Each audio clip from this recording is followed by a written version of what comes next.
प्रिय विद्यार्थियों, मैं पवन पांडे।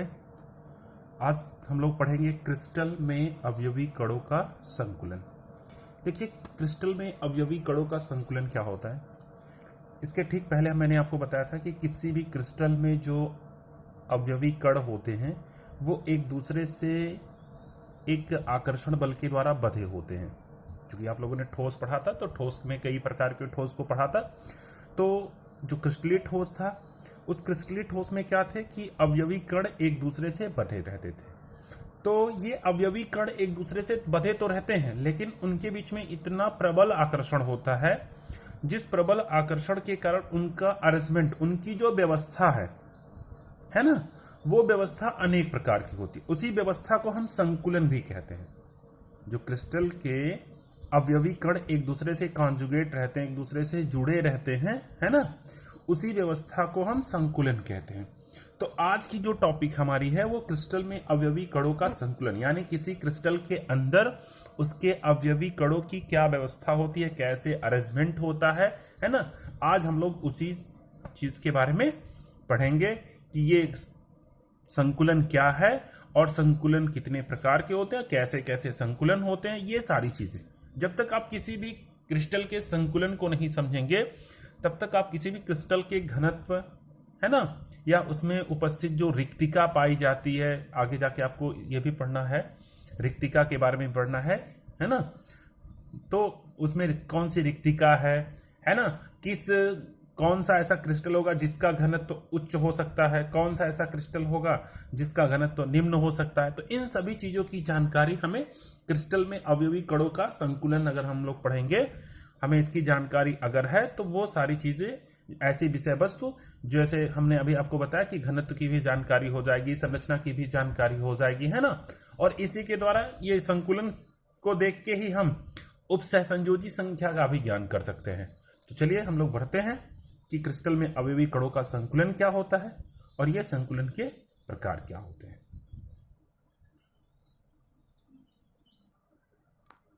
तो जैसा कि हमने अभी बात किया कि किसी भी क्रिस्टल के अंदर, है ना, जो उसके अवयवी कण होते हैं वो एक दूसरे को स्पर्श करते हुए, है ना, न्यूनतम दूरी पर एक दूसरे से जुड़ जाते हैं, ठीक है ना। तो इस प्रकार की जो व्यवस्था होती है उसी को हम संकुलन कहते हैं। कभी कभी किसी किसी किताब में आप निबिड़ संकुलन भी पाओगे, है ना।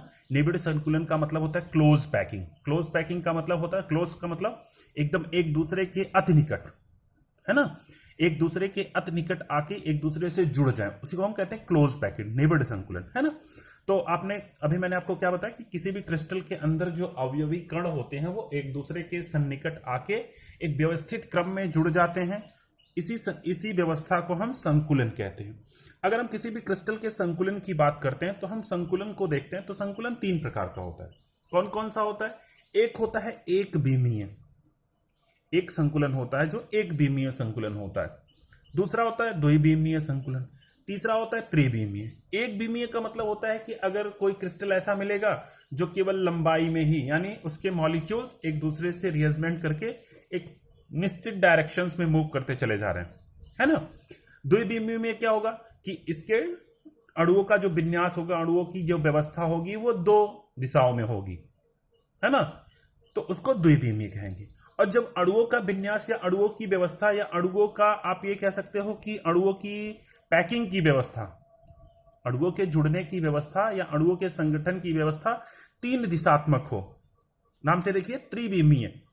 त्रि का मतलब 3, बीमीय का मतलब दिशात्मक, यानी 3 दिशात्मक हो, त्रिदिशात्मक हो, है ना, तो इसको त्रिबीमीय कहते हैं, ठीक है ना। तो चलिए सबसे पहले हम लोग पढ़ते हैं एक बीमीय के बारे में। ये एक बीमीय है क्या चीज?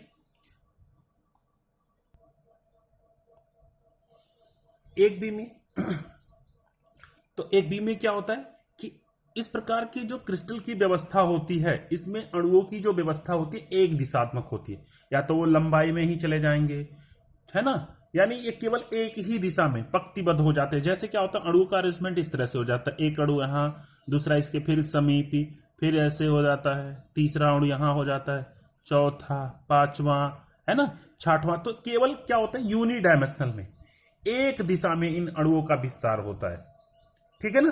तो इसी प्रकार के हम निबिड़ संकुलन को या इसी प्रकार के क्रिस्टलन संकुलन को हम क्या कहते हैं, एक बीमीय निबिड़ संकुलन कहते हैं या एक बीमीय संकुलन कहते हैं, है ना।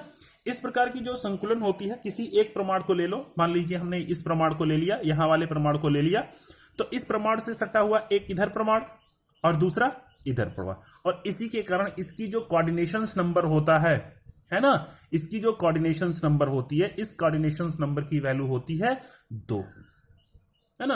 आप सभी को पता होगा ना कोऑर्डिनेशंस नंबर क्या है, उपसय संयोजी संख्या क्या है।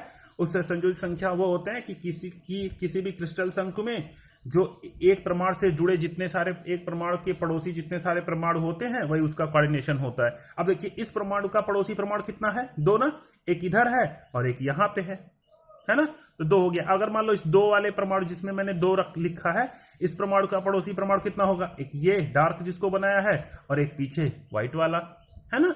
तो अगर हम एक बीमीय कोई क्रिस्टल संकुलन है या एक बीमीय निबिड़ संकुलन है, इसमें इसका अगर हम कोऑर्डिनेशंस नंबर पूछे तो इसका कोऑर्डिनेशंस नंबर होता है 2, जिसको हम कहते हैं उपसय संयोजी संख्या या समन्वय संख्या का नाम भी होता है। इसी संख्या को हम समन्वय संख्या भी कहते हैं, है ना। मेरी एक एक बातों को क्लियर करके सुनिएगा, यानी कोऑर्डिनेशंस नंबर को ही उपसय संयोजी संख्या कहते हैं या इसको हम समन्वय संख्या कहते हैं, है ना। क्या कहते हैं, समन्वय संख्या कहते हैं। एक बार फिर हम बता दे रहे हैं आपको, एक बीमीय क्या होगा। आप कहोगे कि जब किसी क्रिस्टलीय ठोस की संरचना या ठोस के अणुओं का विन्यास एक दिशा में होता है, एक दिशात्मक होता है, तो इसे एक बीमीय क्रिस्टल संकुलन कहते हैं। क्या कहते हैं, एक बीमीय क्रिस्टल संकुलन कहते हैं। और इसके समन्वय संख्या का मान कितना होता है, 2 होता है ना। तो चलिए दूसरी स्टडी हम लोग करने जा रहे हैं, जिसको हम लोग कहते हैं द्विबीमीय।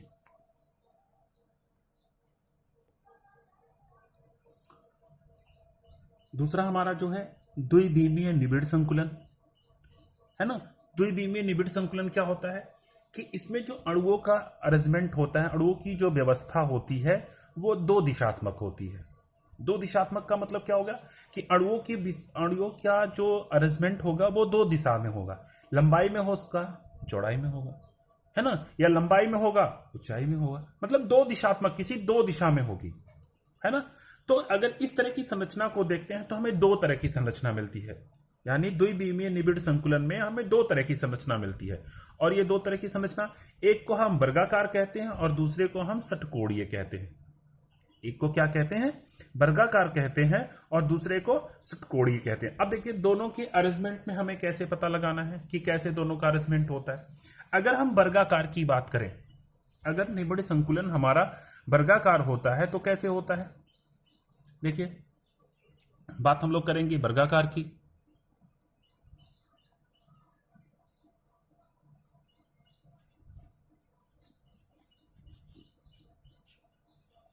ये वर्गाकार हो गया और इधर मैं लिख दे रहा हूं षटकोणीय। दोनों को एक साथ अध्ययन करेंगे अगर आप, तो आपको क्लियर चल जाएगा कि वर्गाकार का क्या शेप होता है और षटकोणीय का क्या शेप होता है। देखिए जो द्विबीमीय वर्गाकार की जो संरचना होती है, इसमें क्या होता है, इसमें अणुओं का अरेंजमेंट कुछ इस प्रकार से होता है। ये संरेखी होते हैं, मतलब इसके जो अणु होते हैं वो एक तरफ से विन्यासित होके संरेख बनाते हैं।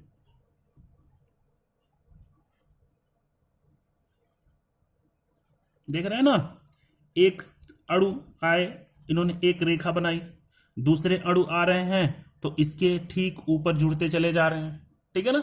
ये तीसरी जो सतह रहेगी, है ना, वो इसके ठीक ऊपर जुड़ते चली जा रही है ना। अगर चौथी सतह आएगी, ये देखिए चौथी सतह आ गई, वो भी ठीक ऊपर जुड़ते चली जा रही है ना। और आप एक चीज और गौर से देखिएगा कि सारे लेयर, जितनी सारी सतहें हैं, सब एक जैसी हैं। देखिए ये पूरी सतह एक जैसी, एक सीधी रेखा में, जैसे इस सतह की व्यवस्था है ऐसे ही इस सतह की व्यवस्था है, ऐसे ही इस सतह की व्यवस्था है, ऐसे ही इस सतह की व्यवस्था है, यानी सभी सतहों की जो व्यवस्था है एक जैसी है। सभी सतहों की व्यवस्था कैसी है, एक जैसी है। इसी के कारण हम इनको एक ही नाम दे दें। इसको मैंने ए सतह दे दिया, ठीक इसी के जैसी दूसरी भी सतह है, इसको भी मैंने ए कह दिया। इसकी भी व्यवस्था ऐसी है, इसको भी मैंने ए कर दिया, इसकी भी एक ऐसी। तो कहने का मतलब मेरे क्या हो गया कि जो वर्गाकार संरचना होती है इनमें जो अणुओं का विन्यास होता है वो एक दूसरे के ठीक समांतर होता है। एक दूसरे के क्या होता है? एक दूसरे के ठीक समांतर होता है। यानी इस प्रकार के निबिड़ संकुलन में जो अणुओं का विन्यास होता है वो एक जैसा होता है, एक समान या एक ही प्रकार से सारे अणु एक दूसरे से रिअरेंजमेंट होते हैं, एक दूसरे से व्यवस्थित होते हैं, है ना। अगर इस संरचना की हम बात करें तो देखिए क्या होता है। अब हम बात करते हैं समन्वय संख्या की, है ना। अगर हम इसके समन्वय संख्या की बात करते हैं कि इसकी समन्वय संख्या कितनी होगी, तो आप भी ध्यान दीजिएगा इसकी समन्वय संख्या कितनी होगी।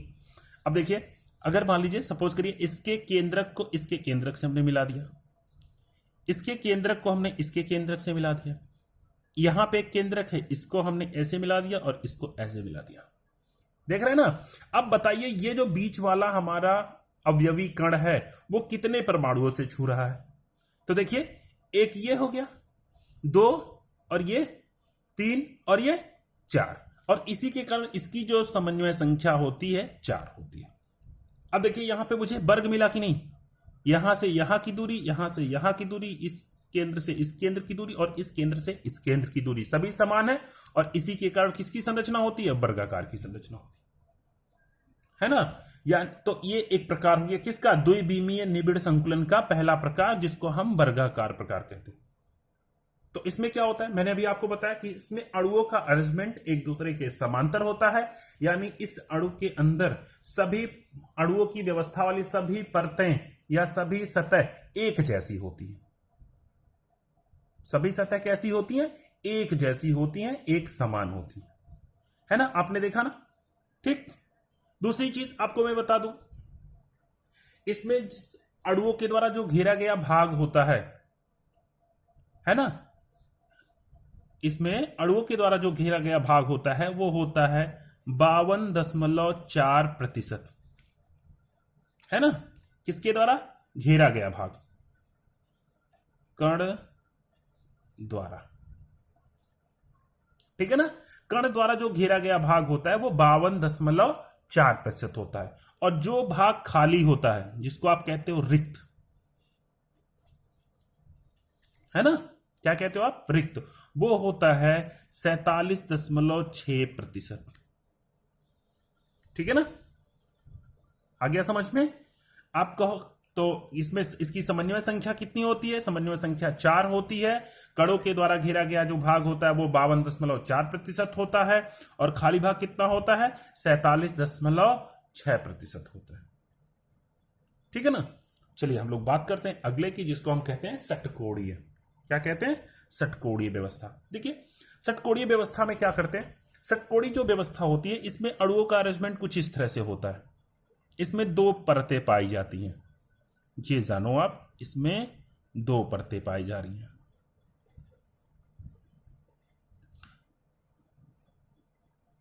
देखिए एक परत ऐसी है, दूसरी परत का जो विन्यास होगा वो इन दोनों अणुओं के बीच में जो आप देख रहे हैं ना गर्त पाई जा रही है, इस गर्त में उपस्थित होगा।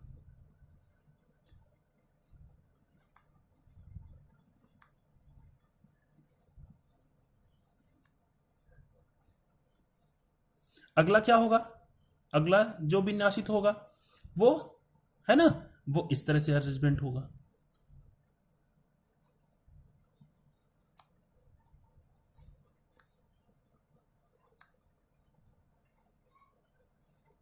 अगले का अरेंजमेंट कैसे होगा? इसके गर्त में होगा।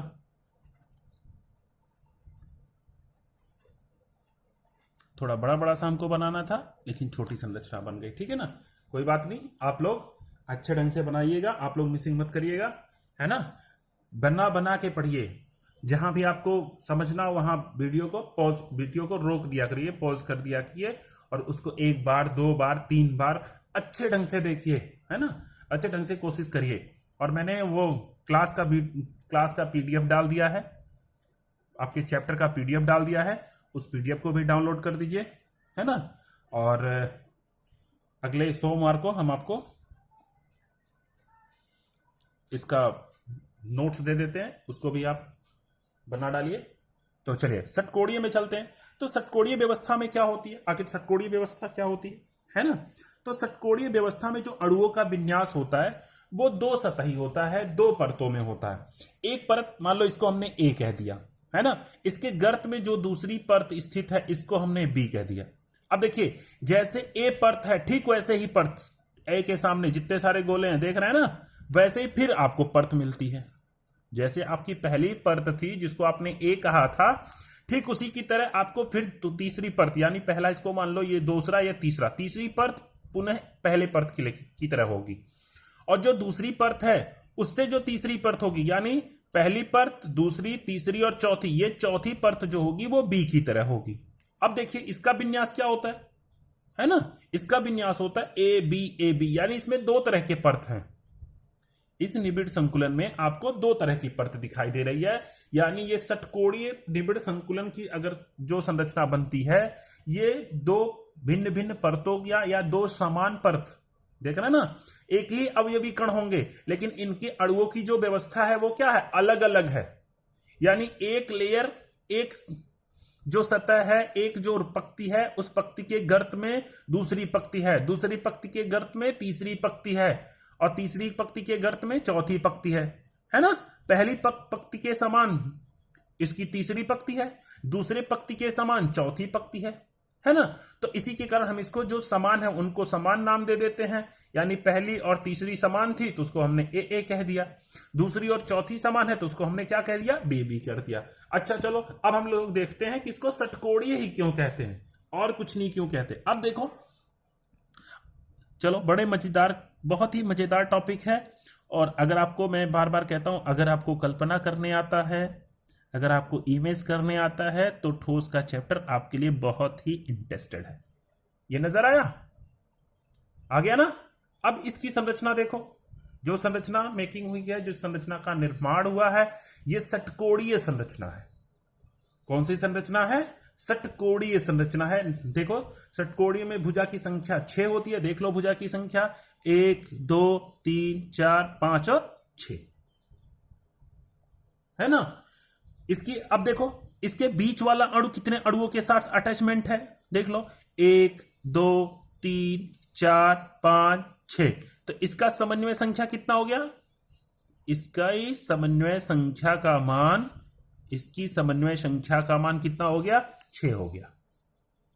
इसकी समन्वय संख्या का मान 6 हो गया। इसकी समन्वय संख्या का मान कितना था, 4 था, लेकिन यहां कितना हो गया, 6 हो गया। अंतर समझ लीजिए, इसीलिए मैं एक साथ पढ़ा रहा हूं इसको, ताकि आपको इन दोनों के अंतर के बारे में पता रहे, ठीक है ना। चलिए आगे हम चलते हैं। अब हम कण द्वारा जो घेरा गया भाग होता है इसका देखते हैं। तो इसके कण के द्वारा जो घेरा गया भाग होता है, अब देखिए इसमें आप देखेंगे तो इसमें बहुत बड़े बड़े खाली जगह है ना। ऐसे गेस करो, यहां पे देखो कितना बड़ा सा खाली जगह है, यहां खाली, यहां खाली, यहां खाली, लेकिन इसमें जो खाली जगह है वो कैसे हैं, छोटे छोटे हैं। इसका मतलब क्या होगा, इसमें अधिक से अधिक जगह अवयवी कणों के द्वारा घेरा गया है। तो इसके द्वारा, कण के द्वारा घेरा गया भाग, कण द्वारा घेरा भाग है ना। तो कण द्वारा घेरा गया भाग कितना होता है, वो होता है 60.4% है ना। तो रिक्त भाग कितना होता है, इसमें रिक्त भाग, तो रिक्त भाग है 39.6%। इसके द्वारा जो रिक्त भाग होता है वो 39.6% होता है, ठीक है ना। तो ये दोनों में अंतर हो गया। इसमें क्या अंतर में क्या करेंगे आप, अंतर में आप इसमें सामान्य सतह, सामान्य परत एक दूसरे पे लेयर्ड बाय लेयर्ड सामान्य परत एक दूसरे पे व्यवस्थित होती है। इसमें क्या होती है, इसमें एक परत के गर्त में दूसरी परत स्थित होती है। ये दोनों में अंतर हो गया। पहला अंतर क्या हमने बताया कि इसमें जो परत होती है उस परतों से समान क्षैतिज रूप में एक परत से ऊपर दूसरी परत स्थित होती है, एक अणु के ऊपर दूसरा अणु स्थित होता है। इसमें क्या होता है, इसमें एक परत के ऊपर यानी एक परत के गर्त में दूसरा परत स्थित होता है। ठीक है ना। इसकी समन्वय संख्या कितनी होती है? 4 होती है, लेकिन इसकी समन्वय संख्या कितनी होती है? 6 होती है। इसके कड़ों के द्वारा जो घेरा गया भाग कितना होता है? 52.4% होता है। इसके कड़ों के द्वारा घेरा गया भाग कितना होता है? 60.4 होता है। इसमें खाली भाग कितना होता है? 47.6 होता है। इसमें जो खाली भाग या रिक्त भाग कितना होता है? वो 39.6% होता है। ठीक है ना। तो इस तरह से ये हो गए आपके द्विविमीय निबिड़ संकुलन का वर्गाकार और षटकोणीय। ठीक है ना। अब अगली टॉपिक हम लोग की क्या है, जिसको हम कहते हैं त्रिविमीय।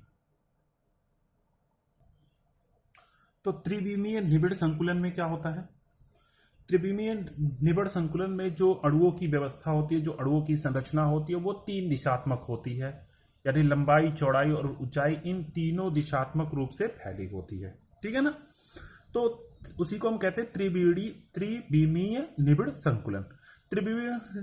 त्रिविमीय निबिड़ संकुलन की अगर अध्ययन करते हैं तो इसमें हमें 2 प्रकार की संरचना प्राप्त होती है। पहला होता है त्रिविमीय घनीय जालक वर्गाकार वर्गाकार, यानी त्रिविमीय घनी जालक। त्रिविमीय घनी जालक का मतलब ऐसी संरचना जो त्रिविमीय घन का निर्माण करती है, और ये वर्गाकार द्विविमीय द्वारा ही बनी होती है। यानी आपने इसके ठीक पहले पढ़ा था ना कि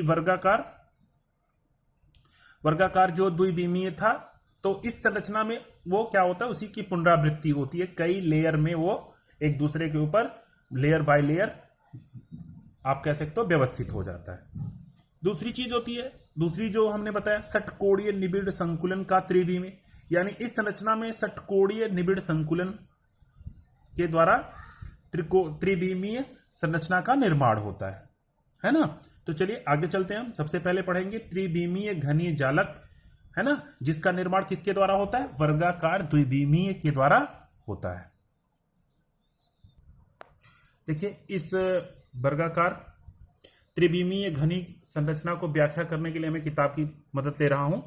आप इस संरचना को देखिए, देख रहे हैं ना कि जैसे आप लोगों ने पढ़ा था द्विविमीय में क्या होता था? एक निश्चित परत एक दिशा में फैली रहती थी। तो आप देख रहे हैं एक परत, दूसरी परत इस तरह है, तीसरी परत है और चौथी परत है। तो ये लेयर बाय लेयर है ना, सभी की सभी सतहों का एक ही तरह का विन्यास है। आप देख रहे हो सभी परत को एक ही नाम दिया गया है, ए, है ना।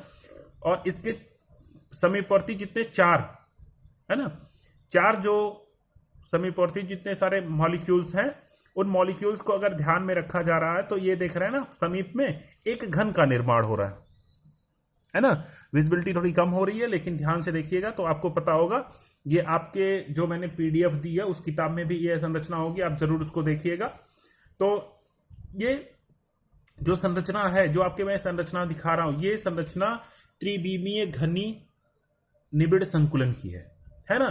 त्रिविमीय घनी निबिड़ संकुलन में क्या होता है कि अणुओं का जो परत होता है, एक परत दूसरी परत के ऊपर कॉन्जुगेशन, एक परत दूसरी परत के ऊपर जुड़ा हुआ होता है ना। तो इस प्रकार की जो जालक व्यवस्था होती है, इसी जालक व्यवस्था को हम कहते हैं त्रिविमीय घनी निबिड़ संकुलन। तो अभी मैंने किताब के सहारे बताया आपको, अब मैं संरचना बनाने जा रहा हूं, है ना। हो सकता हो, कोशिश करूंगा कि अच्छा सा संरचना बन जाए। तो इस तरह से संरचना होती है कि अणुओं का विन्यास एक सतह में ऐसे फैला होता है और इस पे दूसरे अणु इस तरह से कॉन्जुगेटेड होते हैं, दूसरे अणु एक दूसरे पे परत के रूप में फैले होते हैं, है ना। तीसरी परत इसके ऊपर फैली होती है, ठीक है ना। अभी कहोगे आप सर जी आप तो ये बताए हैं, तो मैंने केवल 2 दिशा का बताया था। यहां पे क्या है, ये त्रिदिशात्मक है, यानी आप देख रहे हो लंबाई मिल गई, चौड़ाई, ऊंचाई मिल गई, चौड़ाई, और ये इसके पीछे भी अरेंजमेंट होते हैं, यानी यहां पे भी अणु होगा, ये दूसरी परत, ये दूसरी परत, ये अगली परत, है ना। इसके पीछे भी अणुओं का परत है ना। तो आप कोशिश करिएगा, आप भी बना लोगे, बहुत अच्छा सा फिगर आप बनाओगे, ठीक है ना। तो इस तरह से अरेंजमेंट होता है और ये पूरी तरह से विन्यासित होते हैं, एक समान दूरी पर एक समान प्रकार के अणु का विन्यास होता है। तो अब देखिए इसमें क्या होता है कि अगर हम किसी अणु को ले लें, यहां मान लीजिए इसके जस्ट पीछे वाले अणु को ले रहे हैं, इसके पीछे वाले अणु को, तो इसके पीछे वाले अणु को ले रहे हैं, तो होगा क्या, वो अणु क्या होगा, अपने समीपवर्ती 4 को तो टच करेगा ही, देख रहे हैं 4 को। अब क्या करेगा, अपने से आगे वाले को भी टच करेगा, अपने से पीछे वाले को टच करेगा, तो इसके कारण इसकी जो समन्वय संख्या होती है, इसकी जो समन्वय संख्या होती है, तो उस समन्वय संख्या की वैल्यू 6 होती है ना। तो मैंने आपको बताया क्या, जो त्रिविमीय घनी जालक होता है ये द्विविमीय का रूप होता है। इसमें बहुत सारे द्विविमीय परत एक दूसरे के ऊपर सतह से सतह के रूप में, यानी लेयर बाय लेयर आप कह सकते हो, है ना, सतह के रूप में एक दूसरे से बधी होती हैं, है ना। सभी सतहें एक जैसी होती हैं और इसी के कारण ये सभी सतहों का एक ही नाम हमने दे दिया। सभी सतह को हमने क्या नाम दे दिया, ए। और ये सभी सतह एक दूसरे से मिलकर त्रिविमीय घन का निर्माण करती हैं। अब क्या देखो, यहां मैंने इस चीज को बनाया, आगे वर्गाकार आपको दिखाई दे रहा है, जस्ट इसके पीछे भी वर्ग होगा, उस वर्ग को आप मिलाओगे। देख, कहने का मतलब मेरे, मान लो ऐसे ही संरचना हो, मैं आपके सामने वर्ग बना रहा हूं, ठीक है ना, देख रहे हो ना, ऐसे ही होगा, ये ऐसे होगा, यहां क्या होगा, कुछ इस तरह से संरचना होगी, आगे इस तरह से संरचना होगी, ये इस तरह से मिला होगा। अब देखो घन का निर्माण हुआ कि नहीं, जो मैं बनाता था इस तरह से, उसी का निर्माण हुआ कि नहीं। देखिए इसके अंदर इस तरह का निर्माण होता है, तो इसी के कारण इसको घनीय जालक कहते हैं, ठीक है ना। तो मैंने आपको बताया त्रिविमीय घनी जालक का निर्माण कैसे होता है, वर्गाकार द्विविमीय जब परत से परत के रूप में जुड़े होते हैं, एक परत दूसरे परत के ऊपर, एक परत के गोले दूसरे परत के गोले में के ऊपर जुड़े होते हैं, तो इससे त्रिविमीय घनीय जालक का निर्माण होता है ना। इसकी समन्वय संख्या 6 होती है, ठीक है। क्यों 6 होती है, क्योंकि इसके एक परमाणु 6 परमाणुओं की सतह को टच करता है, या 6 इसके एक परमाणु के पास 6 पड़ोसी परमाणु उपस्थित होते हैं, ठीक है ना। चलिए अगला होता है हमारा, जिसको हम कहते हैं षटकोणीय निबिड़ संकुलन का त्रिविमीय। जो षटकोणीय निबिड़ संकुलन का त्रिविमीय संरचना होती है, ये 2 प्रकार की होती है। एक होती है सट AB, यानी इसमें 2 सतहें होती हैं, अणुओं का विन्यास 2 प्रकार का होता है, तो षटकोणीय संकुल बनता है। उसको HCP भी कहते हैं, इसको कहते हैं hexagonal, H for hexagonal, C for close, P for packing, है ना, इसको HCP कहते हैं। दूसरा होता है ABC, यानी इसके प्रकार के जो घनीय जालक बनता है, इसके अंदर अणुओं का जो विन्यास होता है, अणुओं की जो परतें होती है, वो 3 प्रकार की परतें होती हैं, A, B और C प्रकार की, है ना। और ये क्यूबिक संरचना बनाती है, इसी के कारण इसको CCP कहते हैं। क्या कहते हैं, CCP, क्यूबिक क्लोज पैकिंग, है ना। ये CCP जो स्मॉल सी स्मॉल p लिखा हुआ है, इसका मतलब होता है क्यूबिक क्लोज पैकिंग, और यहां पे HCP लिखा होता है, इसका नाम होता है हेक्सागोनल क्लोज पैकिंग। तो चलिए सबसे पहले हमने आपको बताया कि षटकोणीय निबिड़ संकुलन क्या होता है, कि इसमें षटकोणीय संरचना जैसे आपने पढ़ा था, ठीक, द्विविमीय में, तो जो द्विविमीय में षटकोणीय संकुलन संरचना होती है वो इसमें पार्टिसिपेट करती है। तो इसके द्वारा 2 तरह की संरचना बनती है, एक HCP बनती है, दूसरी CCP बनती है। तो हम दोनों को पढ़ेंगे, HCP को भी पढ़ेंगे और CCP को भी पढ़ेंगे। जब तक हम लोग दोनों को एक साथ पैरेलल करके नहीं पढ़ेंगे तब तक हम लोगों को समझ में नहीं आएगा। तो चलिए हम लोग एक साथ पढ़ते हैं दोनों को, HCP को भी और CCP को भी एक साथ हम लोग स्टडी करते हैं। इन दोनों विशेष प्रकार की संरचनाओं में हेक्सागोनल की प्रधानता होती है, हेक्सागोनल मॉलिक्यूल्स उपस्थित होता है, यानी षटकोणीय अणुओं का विन्यास अवश्य उपस्थित होता है। तो चलिए हम लोग पढ़ते हैं क्या होता है, कैसे होता है। देखिए मैंने आपको बताया कि HCP क्या होता है, कि इसमें अणुओं का जो लेयर होता है वो केवल 2 प्रकार का होता है, A और B प्रकार का, ठीक है ना। यानी इसमें अणुओं का जो आपको लेयर मिलने वाला है, अणुओं की जो परत मिलने वाली है, अणुओं का जो विन्यास मिलने वाला है, वो 2 प्रकार के परतों में होने वाला है। तो यहां पे अगर हम इनके परतों के बारे में स्टडी करेंगे, इनके परतों के बारे में अध्ययन करेंगे, तो इस तरह के परतों 2 तरह के होंगे। थोड़ा हम लोग डिटेल में इसका अध्ययन करेंगे। क्योंकि अगर हम अच्छे ढंग से इसको अध्ययन कर सकते हैं तो ये भूलने वाली चीज है नहीं, है ना।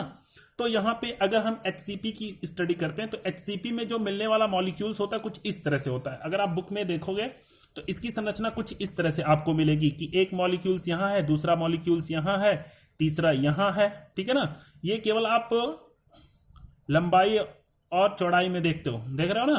तो इस तरह आप अणुओं का विन्यास पा रहे हो, कुछ इस तरह से पा रहे हो। लेकिन असल में इसकी संरचना कैसी होती है वो आप देखो। असल में इसकी जो संरचना होती है कुछ इस तरह से होती है। जो पहली ए संरचना होती है इसको हमने ए कह दिया और ये बीच वाला बी हो गया। पुनः देखो ये ए आ गया, फिर बी आ गया, फिर ए आ गया। तो पहले ए की संरचना को हम देखते हैं। तो ए की संरचना कैसी होगी? जो ए लेयर है इसकी संरचना होगी हमारी कुछ इस प्रकार होगी। 1 2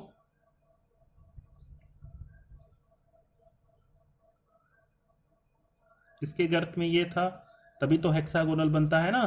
देख रहे हो ना आप लोग, ध्यान से देखिएगा। ए की संरचना कुछ इस तरह होती है और जो बी की संरचना है वो बी की संरचना कुछ इस प्रकार से होती है। बी की संरचना इस तरह से होती है। इसमें केवल 3 मॉलिक्यूल्स होते हैं, यानी ए सतह है वो इस तरह से संरचना को बनाता है और जो बी सतह होता है इस तरह से संरचना को बनाता है। अगर हम ए संरचना को देखते हैं, मिला दें, है ना, तो ए संरचना को मिलाएंगे तो क्या बनेगा? देखिए हेक्सागोनल मिल रहा है, षटकोणीय मिल रहा है आपका, देखिए। और इसको मिलाते हैं तो इसको हमको क्या मिलता है? हमको क्या मिला? त्रिकोण मिला, ठीक है ना। अब ये एक दूसरे पे विन्यासित कैसे होता है ये भी आप जानो, है ना। इसका विन्यास एक दूसरे पे कैसे आच्छादित होता है? तो इसका विन्यास कुछ इस तरह से होता है। ये हेक्सागोनल आप देख रहे हैं ना, ये हेक्सागोनल मॉलिक्यूल्स किस तरह से एक दूसरे पे अरेंजमेंट होता है।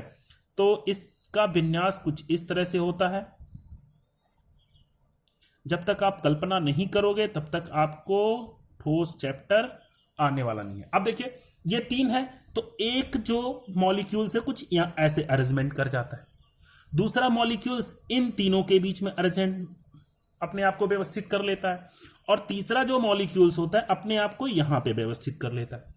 तो नीचे वाला सतह कितना हो गया? 6 मॉलिक्यूल से हो गया। इसका ऊपर वाला 3 मॉलिक्यूल से। फिर ए सतह यानी इस तरह की सतह फिर इसके ऊपर व्यवस्थित हो जाती है ना।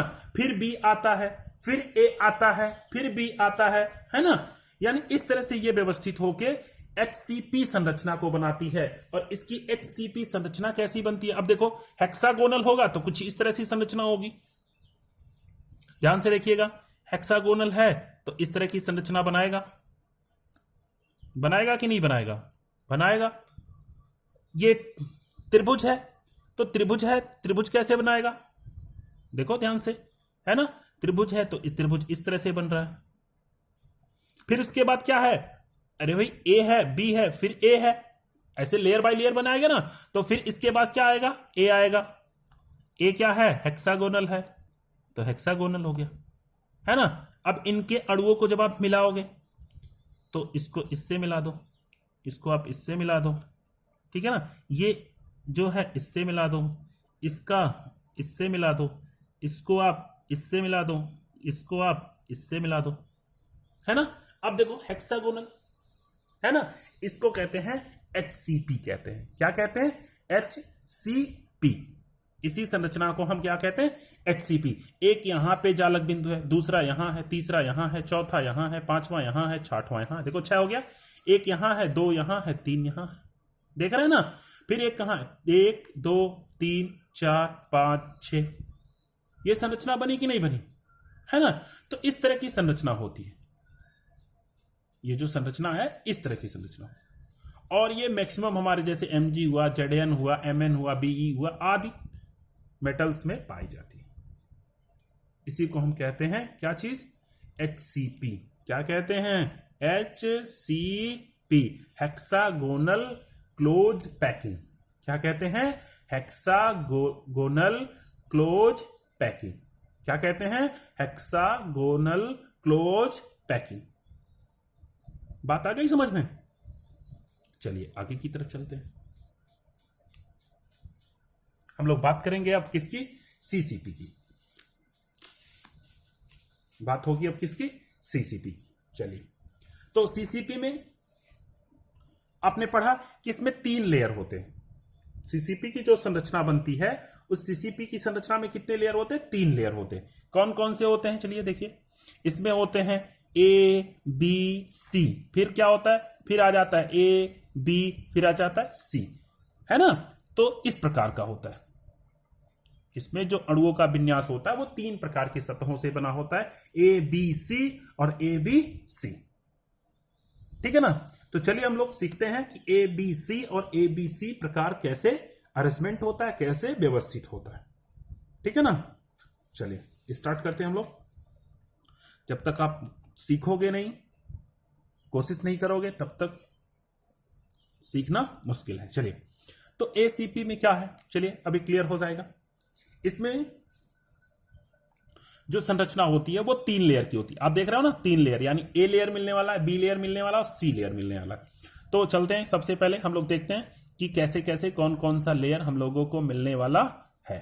तो चलते हैं, पहला ये हो गया। किताब में इस तरह की संरचना आपको मिलेगी। इसके नीचे 1 मिलेगा, ठीक है ना?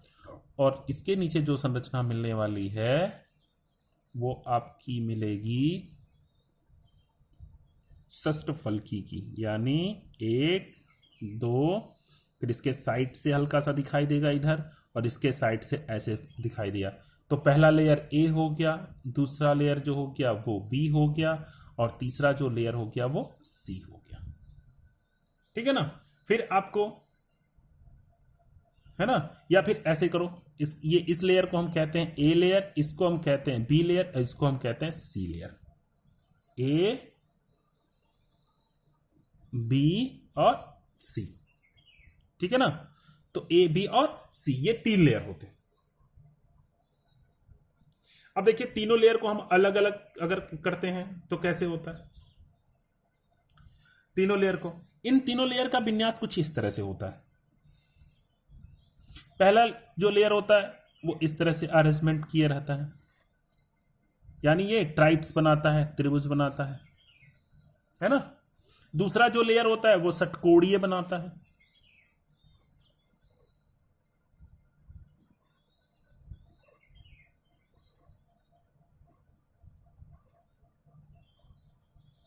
ठीक, और तीसरा जो लेयर इसका बनता है वो ठीक पहले वाले त्रिभुज का ठीक उल्टा बनता है, यानी ये त्रिभुज कुछ इस तरह से होता है। समझ गए? यानी अगर इसकी संरचना को आप रीड करना चाहोगे तो इसकी संरचना कुछ इस तरह से होगी। पहला होगा इस तरह से त्रिभुज बनाएगा, दूसरा क्या होगा? दूसरा होगा षटकोणीय, और तीसरा क्या होगा? तीसरे का जो त्रिभुज होगा कुछ इस तरह से होगा, है ना? तो इस तरह की ये संरचना जो होती है उसको हम कहते हैं सीसीपी। क्या कहते हैं? सीसीपी। ठीक है ना? तो इस तरह की संरचना जो होती है, और इस तरह की संरचना को बारे में अगर हम रीड करते हैं, स्टडी करते हैं, तो इस तरह की संरचना क्या होती है इसके बारे में, तो हमें ये घन की प्राप्ति होती है, यानी एक घन बनता है और जिसके फलक में जितने सारे फलक होते हैं उनमें जालक बिंदु उपस्थित होता है। यानी इसके द्वारा, सीसीपी संरचना के द्वारा हमें क्या मिलती है? एक घन की प्राप्ति होती है ना? आप देखोगे ये इससे एक्वायर हो गया, ये इससे एक्वायर हो गया, तो इन दोनों संरचनाओं को सभी को एक साथ मिलाते हैं, है ना? तो इससे क्या होता है? एक घन का निर्माण होता है, और वो घन ऐसा होता है जिसके सभी फलक के बीच में क्रिस्टल जालक होता है। क्या होता है? क्रिस्टल जालक, यानी कोनों पे तो होगा ही, ठीक है ना? फलक के बीच में भी क्रिस्टल जालक उपस्थित होगा। तो इसी संरचना को हम कहते हैं सीसीपी कहते हैं, क्लोज क्यूब पैकिंग, है? Cube close packing. और एक और मजेदार बात, चाहे वो संरचना HCCP हो या संरचना CCP हो, सबके समन्वय संख्या का मान, सबके समन्वय संख्या का मान 12 होता है। क्या होता है? 12 होता है ना? तो इस तरह से आज का जो वीडियो था वो मैंने आप लोगों को क्लोज पैकिंग के बारे में बताया, है ना। अगला जो हमारा वीडियो रहेगा वो अंतराकाशीय रिक्तिका के बारे में रहेगा, यानी दो परमाणुओं के बीच में खाली स्थान कितने पाए जाते हैं, कैसे होता है, इन सब चीजों के बारे में होगा। तो आप लोग स्वस्थ रहिए, घर पे रहिए और पढ़ाई करिए, क्योंकि अभी मैं वॉच करता हूं तो बहुत कम बच्चे वीडियो को वॉच करते हैं। क्लास लेता हूं तो बहुत सारे कम बच्चे मिलते हैं, है ना। तो कोशिश करिए अधिक से अधिक लोग इसका लाभ उठाइए। समय बड़ा ही महत्वपूर्ण है और इस संकट के समय में अगर हम अपने किसी चीज को, अपने किसी काम को मन लगा के करें तो जो चीज कमजोर चीजें हैं, जो सब्जेक्ट आपका कमजोर है उसको आप स्ट्रांग बनाइए, है ना, और ईश्वर आपकी मदद करे।